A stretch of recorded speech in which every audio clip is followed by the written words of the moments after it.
बिस्मिल्लाहिर्रहमानिर्रहीम अस्सलाम वालेकुम। आज हम बनाएंगे न्यू अरबिक स्टाइल लच्छेदार खस्ता कीमा कचौरी। ये बहुत ही मज़े की बनती है, इसको बनाना भी बहुत आसान है। तो रमज़ान में इसको आप ज़रूर बनाकर ट्राई कीजिए, बहुत ही मज़े की लगेगी। और इसको आप खाएंगे तो आप पैटीज़ को भी भूल जाएंगे क्योंकि बहुत ही मज़े की लगती हैं। तो चलिए रेसिपी को स्टार्ट कर लेते हैं। अगर आप ऐसी जो है कचौरियाँ बनाना चाहते हैं लच्छेदार और बलदार, तो आप वीडियो को बगैर स्किप के लास्ट तक ज़रूर वॉच कीजिएगा। तो बढ़ते हैं रेसिपी की तरफ। तो कचौरी बनाने के लिए सबसे पहले हमें इसकी डो तैयार करनी है। तो उसके लिए मैंने यहाँ पर लिया है 2 कप मैदा, जिसको मैंने छान लिया है। इसमें हम शामिल करेंगे 1 टीस्पून नमक का, और साथ ही इसमें डालेंगे 2 खाने के चम्मच घी। मेल्ट किया हुआ घी है, नॉर्मल जो घर में डालडा घी हम यूज़ करते हैं। इसको पहले हम अच्छे तरीके से मिक्स कर लेंगे और मिक्स करके इसको हम अपने मुट्ठी में दबा कर देखेंगे। अगर तो इकट्ठा हो रहा है तो ठीक है, नहीं तो थोड़ा सा घी मज़ीद शामिल करेंगे। तो मैंने यहाँ पर थोड़ा सा घी मज़ीद इसमें शामिल किया है, 1/2 टेबल स्पून के बराबर। इसको दोबारा से अच्छे से मिक्स करेंगे।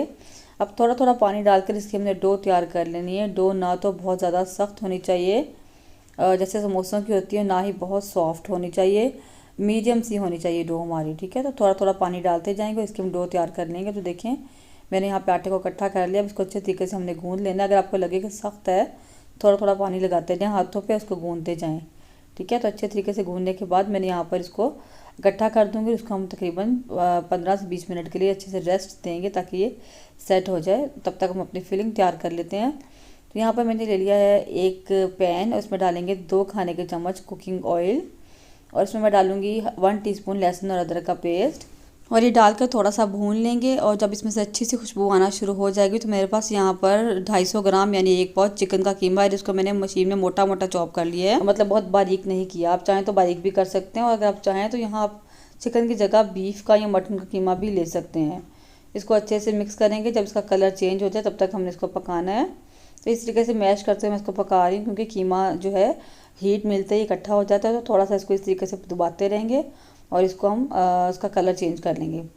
जैसे ही कलर चेंज होगा इसमें कुछ मसाले शामिल करेंगे। 1 टीस्पून डालेंगे यहाँ पे नमक, 1/2 टीस्पून लाल मिर्चों का पाउडर, क्योंकि हमने मसाले आगे और भी शामिल करने हैं तो मैं मिर्चें कम डाल रही हूँ। 1/2 टीस्पून ज़ीरा पाउडर, 1/4 टीस्पून हल्दी है, 1 टीस्पून सूखे धनिया का पाउडर, 1/2 टीस्पून गरम मसाला और 1/2 टीस्पून कुटी हुई लाल मिर्चें। इन सबको अच्छे से मिक्स कर लेंगे।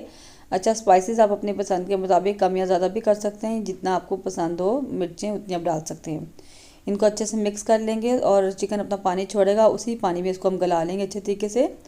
और देखिए यहाँ पे चिकन हमारा जो है तकरीबन मीडियम फ्लेम पर हमने इसको पका लिया है और ऑलमोस्ट ये गल चुका है अच्छे तरीके से। अब यहाँ मेरे पास 2 मीडियम साइज़ के प्याज थे, यानी 200 ग्राम कह लें, और इसको मैंने चॉप कर लिया, बहुत बारीक भी नहीं किया लेकिन मीडियम सा चॉप कर लिए, और ये इसमें डाल देंगे। और कुछ मेरे पास ग्रीन प्याज यानी सब्ज़ प्याज घर में पड़ा हुआ था, मैंने वो भी इसमें डाल दिया। आप वो डालना चाहें तो डाल सकते हैं, नहीं तो वाइट प्याज ही डाल दें। डालकर इसको अच्छे से पका लेंगे ताकि प्याज का पानी भी खुश्क हो जाए अच्छे तरीके से और ये बिल्कुल ड्राई हो जाए। जब प्याज का पानी खुश्क हो जाएगा तो बाद में हम डालेंगे 1/4 टीस्पून के बराबर काली मिर्चों का पाउडर है, और 1 टीस्पून यहाँ पर मेरे पास ग्रीन मिर्चें कुटी हुई हैं या चॉप की हुई हैं, ठीक है।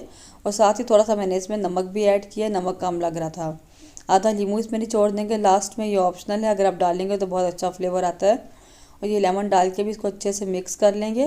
और पानी हमारा बिल्कुल खुश्क हो चुका है, और यहाँ पर चूल्हा बंद करके हम 2 टेबल स्पून के बराबर हरा धनिया डालकर इसको अच्छे से मिक्स कर लेंगे।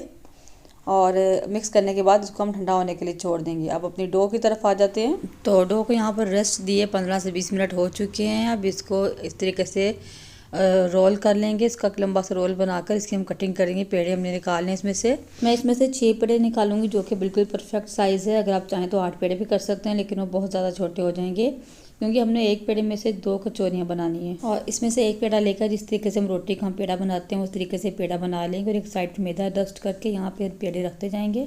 तो तमाम पेड़े करने के बाद किसी चीज़ से कवर करके इनको हम 10 मिनट के लिए छोड़ देंगे ताकि इनको रेस्ट मिल जाए। उसके बाद इसमें से पहला पेड़ा हम ले लेंगे और थोड़ा सा मैदा डस्ट करेंगे। इसको हमने बेल लेना रोटी की तरह बड़ा सा, और बिल्कुल बारीक, जिस तरह रोटी होती है पतली उतना ही पतला आपने इसको बेलना है। अच्छा, ये बहुत लार्ज साइज़ की मैं कचौरियाँ नहीं बना रही, इसका साइज़ बिल्कुल नॉर्मल होगा। आप अगर बड़े पेड़े करेंगे तो आपका साइज़ कचौरी का थोड़ा बड़ा बनेगा। रोटी को आपने काफ़ी पतला बेलना है, और इस तरह रोटी बेलने के बाद घी ले लेंगे हम, और घी को ब्रश की हेल्प से पूरी रोटी पे हमने अप्लाई करना है, अच्छे तरीके से लगाना है, मतलब बहुत ज़्यादा नहीं लगाना, लेकिन हर जगह लगा होना चाहिए, कोई जगह खाली ना हो। ठीक है, इस तरह घी अप्लाई करने के बाद इसके ऊपर मैदा डस्ट करेंगे। तो मैं यहाँ पर चाय वाली जो स्ट्रेनर होती है, पोनी होती है, उसमें डालकर मैदा ऊपर छिड़क रही हूँ। इससे हर जगह बराबर लग जाता है और कोई जगह खाली नहीं रहती और कहीं कम ज़्यादा नहीं होता। अब क्या करेंगे, एक साइड इसकी उठाएंगे, इसको दरमियान में लेके आएंगे और इसी तरीके से दूसरी साइड को उठा के भी दरमियान में लेके आएंगे। अब क्या करेंगे, दोबारा से ऊपर घी अप्लाई करेंगे अच्छे तरीके से, कम कम करना है और हर जगह करना है। ऊपर से फिर से हम इसके ऊपर मैदा डस्ट करेंगे और दोबारा से इसको ओवरलैप कर देंगे, इसको ऊपर ले आएंगे एक दूसरे के और थोड़ा सा हाथ की मदद से इसको मैं जो है ऐसे बड़ा करूँगी, ज़्यादा नहीं। और फिर ऊपर से हम घी अप्लाई करेंगे और थोड़ा सा मैदा डस्ट करेंगे। और अब इसके बाद हमने इसको रोल करना शुरू करना है। टाइटली आपने रोल करना है, लूज़ नहीं होना चाहिए, थोड़ा सा टाइट करते हुए आपने रोल करना है। रोल साइडों से आपने इसको बंद करते रहना है ताकि बाहर की तरफ ना आए। और इसको अच्छे तरीके से रोल करने के बाद साइड से हम इसको थोड़ा सा सील कर देंगे इस तरीके से और फिर किसी तेज़ छुरी की मदद से दरमियान से हम इसको काट लेंगे। तो इस तरह एक पेड़े में से हमारे 2 पेड़े बन जाएंगे, यानी 12 कचौरियाँ हमारी बनकर तैयार होंगी। बहुत ही बलदार, आप देखिएगा इसके बल कितने ज़बरदस्त बने। तो देखिए माशाल्लाह कितने ज़बरदस्त बल बने। और इसी तरीके से जो है ना बाकी भी बना लेंगे। तो देखिए मैंने तमाम पेड़े इस तरीके से बनाकर तैयार कर लिए हैं। पेड़े हमारे तैयार हैं, फिलिंग भी हमारी रेडी है। अब हम कचौरियाँ बनाने की तैयारी करते हैं। तो एक हम पेड़ा उठाएंगे जो सबसे पहले हमने किया था, इसको हाथों से हल्का हल्का दबाएंगे ताकि जो उसके बल है ना वो ख़राब ना हो और अच्छे तरीके से प्रेस करेंगे आहिस्ता आहिस्ता ताकि इसके बल दरमियान में रहें और टेढ़े हो रहते हैं। इसको जब फ़ौरन सा बेलना शुरू करेंगे, इसके बाद आपने इसको हल्के हाथ से बेलना है, ज़्यादा ज़ोर नहीं लगाना। दबाएंगे तो बल जो है ना इसके सारे ख़त्म हो जाएंगे। तो इस तरह हल्के हाथ से हम इसको बेल लेंगे, थोड़ा सा बड़ा कर लेंगे। ज़रूरत हो तो आप थोड़ा सा इसमें मैदा भी डस्ट कर सकते हैं। और इस तरह थोड़ा सा बड़ा करने के बाद मैं पहले आपको हाथ पर रख के बना के दिखाऊंगी। अच्छा, आपने जो बल जिस साइड पे थे ना, ये साइड आपने नीचे कर देनी है। ठीक है, इस तरह हाथ में रखना है आपने। और फिलिंग जो है जितनी इजीली इसमें पूरी आ सकती है उतनी आप इसमें डाल लें। मैं 1.5 से 2 चम्मच डालूँगी इसमें, बहुत ज़्यादा मत भरिएगा, फिर खुलने का भी डर होता है। ठीक है, और इसके बाद क्या करेंगे, साइडों से इस तरीके से पकड़ते हुए ना इसको हम बंद करना शुरू कर देंगे।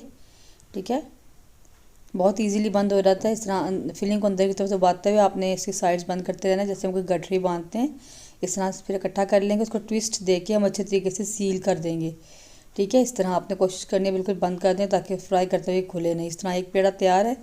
अब मैं आपको एक और मेथड से बनाकर दिखाती हूँ। आपने इसी तरीके से दबाते हुए पहले इसको बड़ा करना है, थोड़ा सा हाथ से दबा देना है और उसके बाद थोड़ा सा आपने इसको बेल लेना है। और ये जो बल वाली साइड है इसको आपने नीचे रखना है। और अब मैं क्या करूँगी, एक कटोरी ले लेंगे, इसको मैंने ऑयल से ग्रीस कर लिया है। ये आसान तरीका है बिगनर्स के लिए, जिनको हाथ में पकड़ के मुश्किल होती है। इस तरह शेप अच्छी बनती है और बल आपके दरमियान में ही रहते हैं, साइड पे नहीं होते, खिसकते नहीं हैं। ठीक है, तो इस तरह फिलिंग रखेंगे 1 से 1.5 चम्मच और हल्के हाथ से इसको इस तरीके से हम इकट्ठा करते जाएंगे। और जिस तरह गठरी बांधते हैं इस तरीके से इसको बांध कर ट्विस्ट दे देंगे और इस तरह दरमियान में ले आएंगे, थोड़ा सा इसको सील कर देंगे। तो देखें इसी तरीके से तमाम पेड़े मैं बनाकर रेडी कर लूँगी। आप चाहें तो इस पर जो है बंद करते वक्त थोड़ा थोड़ा पानी भी लगा सकते हैं। ठीक है, और बहुत ज़बरदस्त देखें इस तरीके से बल कितने ज़बरदस्त आए हैं। तो इसी तरीके से तमाम पेड़े बनाकर रेडी कर लेंगे। तो यहाँ पर सारे पेड़े बनाकर मैंने रेडी कर लिए हैं। अब इनको फ्राई करना है हमने, तो उसके लिए मैंने यहाँ पर कढ़ाई में डाला है कुकिंग ऑयल। अब आपका ऑयल बहुत ज़्यादा जो है ना गर्म नहीं होना चाहिए। ऑयल आपने जो है बहुत लाइट गरम करना है और फिर आपने कचौरियाँ इसमें डाल देनी है और लो फ्लेम पर ही आहिस्ता आहिस्ता पकते हुए ऊपर आएंगी। तो जब ये ऊपर आना शुरू होंगी उसके बाद आपने इनको ब्राउन होने के बाद साइड चेंज करनी है। उससे पहले आपने इसको नहीं छेड़ना, क्योंकि अगर आप इसको ज़रा हाई फ्लेम पर पकाएंगे तो ये बिल्कुल कच्ची रह जाएंगी और इसकी लेयर्स भी नहीं खुलेंगी और ये क्रिस्पी भी नहीं होंगी। ठीक है, आप देख सकते हैं, खुद ही अंदाज़ा लगा सकते हैं ऑयल कितना कम गर्म है। तो अब देखें यहाँ पे आहिस्ता आहिस्ता जो है ना ये ऊपर आना शुरू हो रही हैं, आप देख सकते हैं। लेकिन अभी ये मुकम्मल तौर पे ऊपर नहीं आई। जब ये ऊपर आएंगी तो उसके बाद हम इसको साइड चेंज करेंगे। अब देखें कचौरियाँ माशाल्लाह ऊपर आना शुरू हो गई हैं, इसके बल आप देख सकते हैं प्रोमिनेंट होना शुरू हो गए हैं, आहिस्ता आहिस्ता ये फूल भी रही हैं। और अब थोड़ी देर बाद जब देखेंगे कलर नीचे से ब्राउन हो गया तो हम इसकी साइड जो है ना चेंज कर देंगे। तो अभी साइड इसकी हम चेंज कर देते हैं। नीचे से देखिए माशाल्लाह कितना ज़बरदस्त कलर आ चुका है। इसी तरीके से हम इसको जो है अब हमने फ्लेम को यहाँ पर मीडियम कर देना है। ठीक है, साइड चेंज करने के बाद अब हम इसको मीडियम फ्लेम पे पकाएंगे और ब्राउन होने तक। ठीक है, इसको तकरीबन 10 से 15 मिनट लग जाते हैं पकते हुए, लेकिन अच्छे तरीके से पकानी है ताकि अंदर तक बिल्कुल पक जाए, कच्ची ना रहें। इन पर बहुत ज़बरदस्त कलर आ चुका है। इनको मैं अब निकाल लूँगी और इनके आप बल चेक करें माशाल्लाह। और इसी तरीके से हम जो है ना बाकी की तमाम कचौरियाँ भी फ्राई कर लेंगे। तो आपने तमाम स्टेप्स को इसी तरीके से फॉलो करना है तो बेहतरीन कचौरियाँ बनेंगी, बहुत बलदार, लच्छेदार और क्रिस्पी बनकर तैयार होंगी।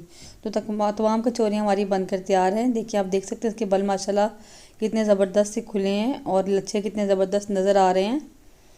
तो इसी तरीके से आपके भी बनेंगे अगर आप तमाम स्टेप्स को इसी तरीके से फॉलो करेंगे। रमज़ान में इसको आप ज़रूर बनाकर ट्राई कीजिए, आपको बहुत पसंद आएंगी। वीडियो अच्छी लगे तो लाइक और शेयर ज़रूर कीजिए। चैनल पर नहीं है तो चैनल को सब्सक्राइब भी कर दें। दुआ में याद रखें। अल्लाह हाफिज़।